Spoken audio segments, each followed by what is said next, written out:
Всем привет! С вами Макс, вы на канале Широко Шагая. Сегодня я покажу вам настоящее оружие дальнего боя, которому до сегодняшнего дня уделялось преступно мало внимания. Знакомьтесь, Volkswagen Transporter T4.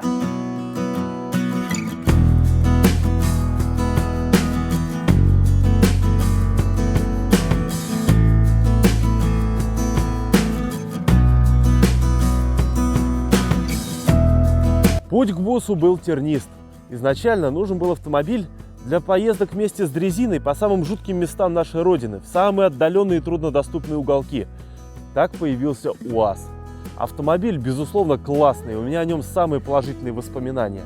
Но после нашего первого совместного с Викой дальняка в Крым стало понятно, что места слишком мало. Хотелось больше жизненного пространства. На канале тогда еще не скатившихся в коммерцию ребят я нашел вот такой бусик. Мне он приглянулся сразу своими компактными размерами и внутренним убранством. И именно короткую базу я выбрал для того, чтобы была возможность стиснуться в самые узкие места, на парковках, в городе. Ведь изначально стояла концепция автомобиля не только как для путешествий, но и на каждый день. И он себя в этом полностью оправдывает.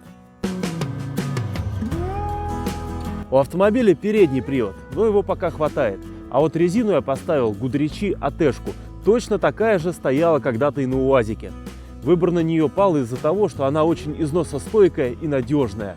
Но бусик становится настоящим домом только тогда, когда в нем появляется настоящая мебель. Дверь уже открылась. Нет! Нет, выйди, закрой дверь. Всем привет, а я Вика. В нашем бусике есть мебель, и еще поселилась я. В нем есть шкафчик, тумбочка и раскладной диван. Как видно на фото, постройка происходила в весьма спартанских условиях, на улице зимой. Материалы я использовал самые простые: деревянный брусок, металлические уголки, саморезы. Вопреки негативным прогнозам, конструкция держится отлично и по сей день. Простая, неприхотливая и очень уютная. Настоящее дерево. Эта тумбочка решает два принципиально разных, но очень важных вопроса.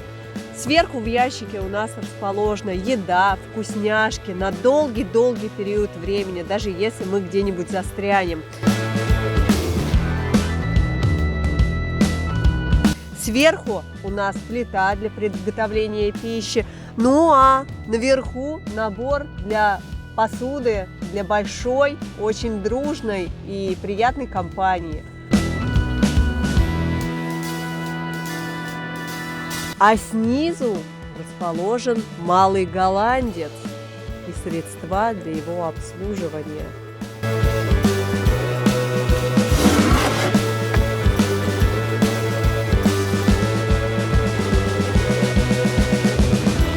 В шкафу у нас расположена мойка.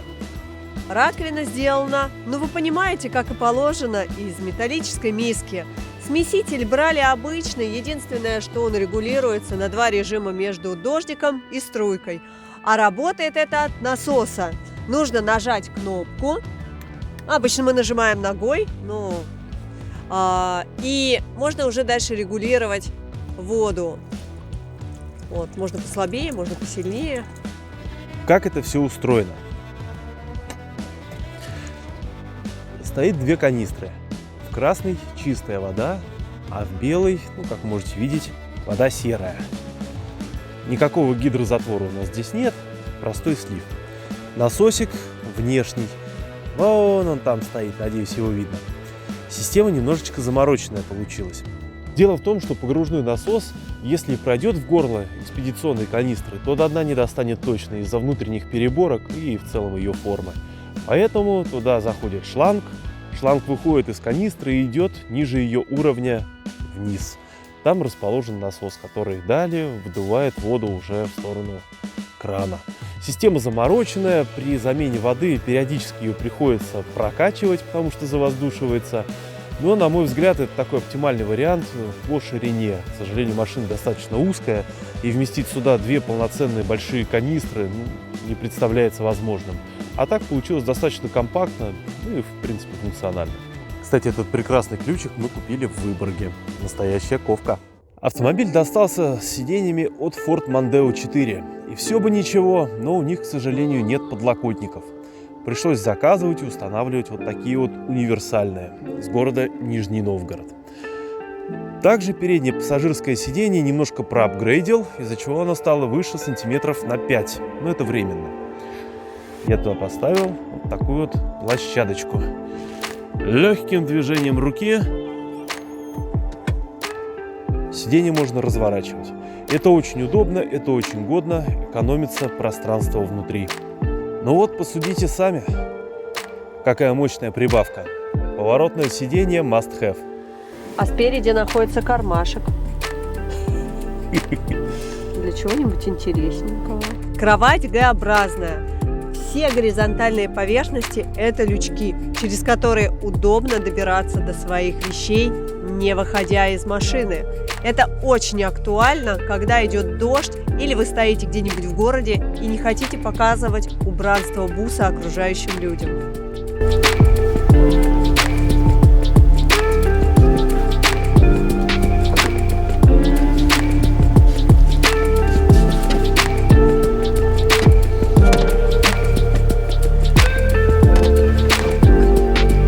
Под диваном располагается тент маркизы, сейчас накидана омывайка, газовый баллон 5-литровый для плиты и холодильничек на 12 вольт и 18 литров объемом. Сейчас он выключен, но когда поедем в путешествие, обязательно включим. Также внизу расположена автономка, в которой хобот выходит в проход, а холодильничек вот такой товарищ. Очень удобная штука, крайне рекомендую. В шкафу очень много места. Он состоит из двух отделов, один маленький, другой побольше. В маленьком отделе есть специальная планочка, чтобы вещи не падали. И обычно у нас здесь находятся какие-то рабочие вещи, ноутбуки, ну или какая-нибудь мелочь. Внизу же живет постельное белье и спальник, который мы используем на нашем ложе как матрас. А здесь у нас уголок романтики. В него мы собираем открыточки, разную мелочевку, фотографии с разных классных мест, в которых мы побывали, которые хотелось бы запечатлеть в памяти на долгое время. А это мой кармашек, в котором я храню свои маленькие вещи, когда сплю.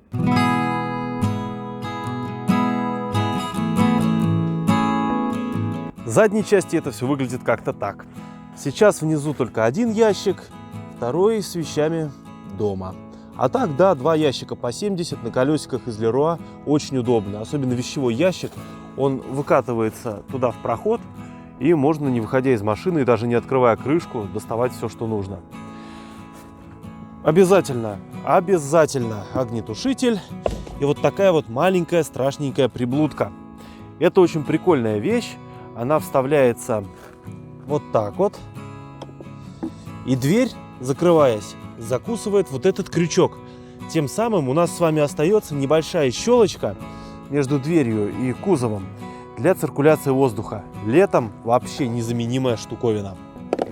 Ну и, конечно, топорик Фискарс, куда же без него. А вот так выглядит кроватка в разложенном состоянии. И здесь нам открывается доступ к пульту управления автономкой. Очень удобно.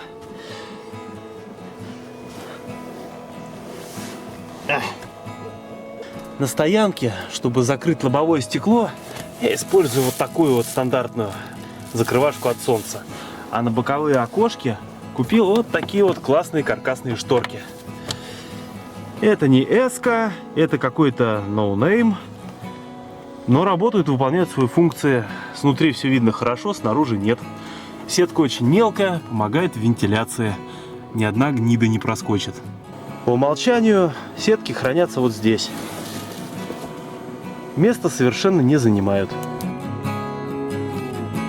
На крыше расположена солнечная панель на 210 Вт и 24 вольта, а также две телескопические палки и антенны CB рации. Рация штука прикольная, иногда нужна, слушать эфир бывает полезно. А вот эти две палки служат для крепления тента маркизы, сделанным, ну, собственно, из тента и палок.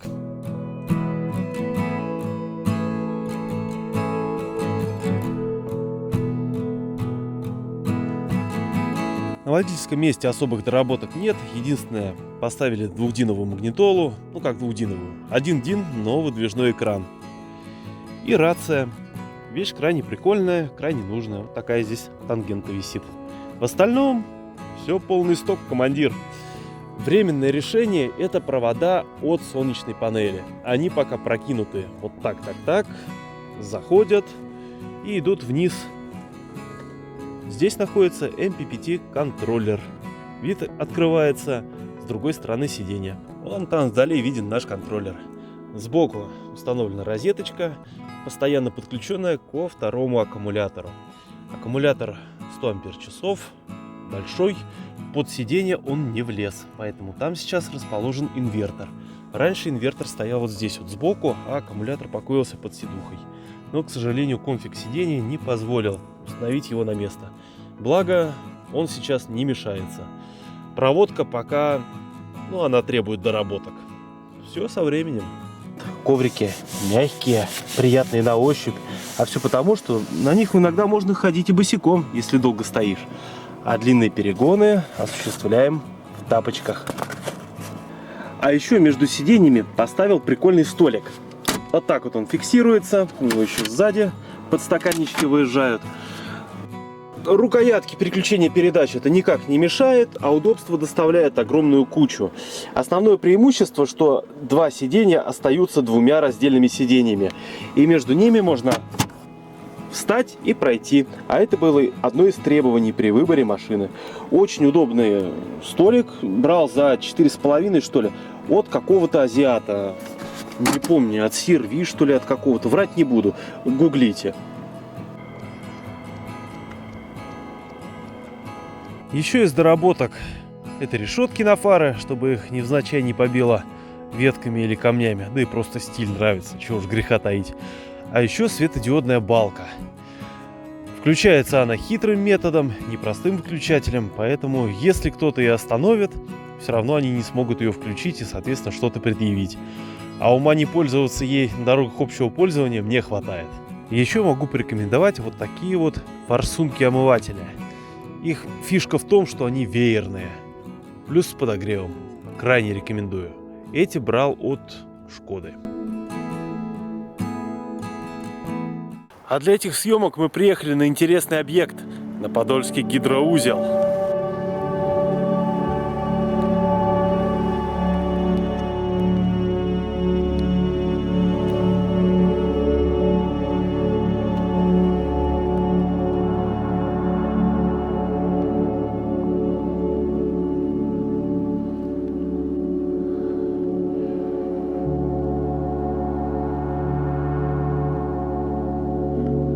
В Советском Союзе у инженеров появилась идея создать водохранилище к югу от Москвы.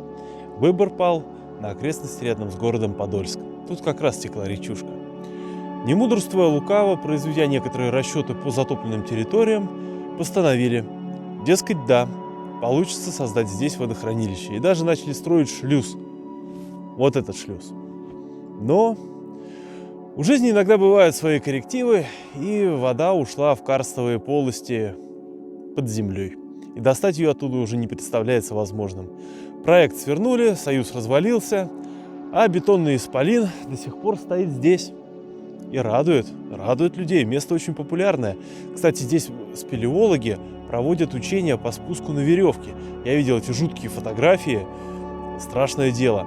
На удивление, неизвестно ни одного случая по смертям на данном объекте. Никто не разбивался здесь насмерть. Хотя, казалось бы, риски максимально велики.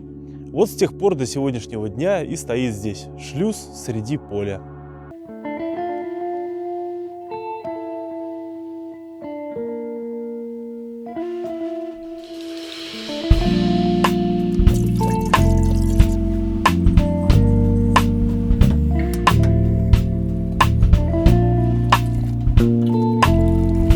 Конечно, ребят, то, что мы вам показали, это не конечный вариант. Тут еще есть к чему приложить руки.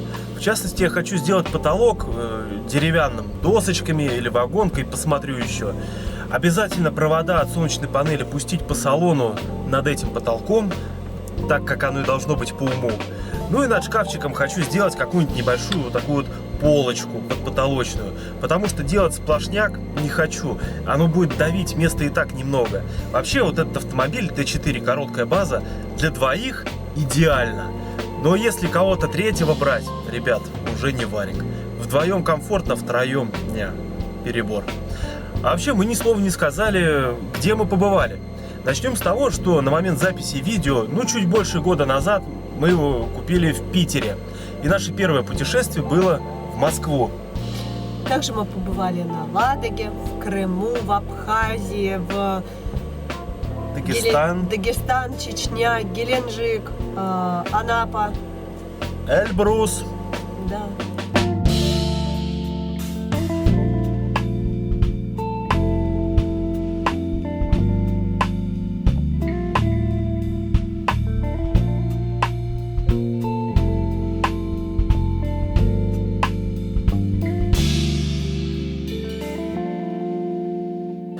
Это очень богатая биография, но далеко не самая предельная.